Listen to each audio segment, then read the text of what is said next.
movements that a lot of people don't really think about when they're doing, right? We come onto our backs and we're sitting like so, and we just take our legs into and then out of the position, right? What I want you to think about, though, is another way of looking at it, quite possibly, and that is one really of hip mobility, and how that hip mobility, when you gain it in a very pure way, can really shift up what's going on with your SI and your jaw and your hip bursitis in your knee or many other places in your body. So how you play with this is just take your hand initially into the front of your hip and then lift your leg. So you'll feel your hip flexor when you do that. Even just lifting your heel off the floor, you'll feel that hip flexor firing.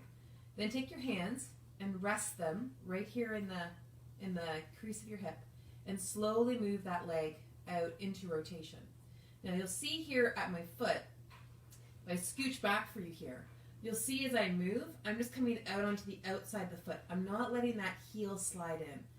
A lot of times when there's some mobility issues in through this hip, you'll see someone move that foot in, and it will look quite normal. But in fact, what it is, it's demonstrating that there's something amiss up in here.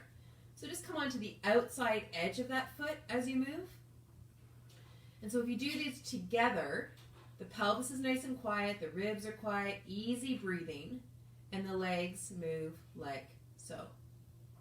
And then the legs come back like so. And just notice, you might have the ability to actually move your legs that far, but if you're doing it by utilizing your hip flexors, then you're going a little too far, right? Because the motion here, we're already in hip flexion. We're not doing any active hip flexion. The motion that we're doing is primarily a rotation motion. Someone might say it's also abduction, but the point is that the motion isn't more hip flexion. So we don't need those hip flexors to be actively involved. Right? So we're just moving in this direction. Now, if you find, and I find this with a lot of my clients, that they have great range, they just don't have the range in a really great way, right? It's not a very functional way. So then I take a bolster beside them, and now they're only moving to the bolster. So then they move only just that far, and then they can come back. And this just makes the move, helps them make the movement a little bit more functional. Now, something else you can do with this motion is this. You can think about, let's move slowly on the way out and count the number of breaths that it takes you to come out into the movement. So say it's 3 breaths or 4 breaths. Then as you come back in, make it even slower. So double or triple. So if it was 3 breaths, then make it 6 or 9. If it was 4, make it 8 or 12 to come back in. So you're coming slow on the way out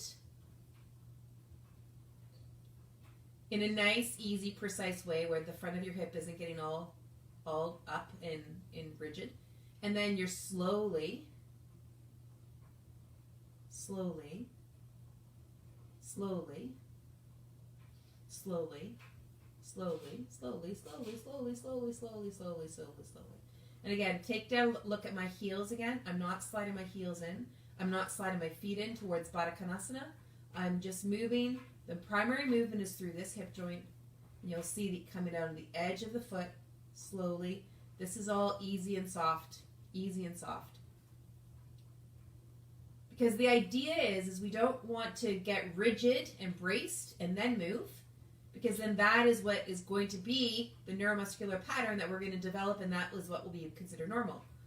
We want to find that softness and find that ease, and then move from that place, and that becomes the normal for the neuromuscular patterning. And that's how we really, really, really begin to shift up the way that we are in our body and the way that we feel. All right? So have fun exploring that hip mobility. See you next time.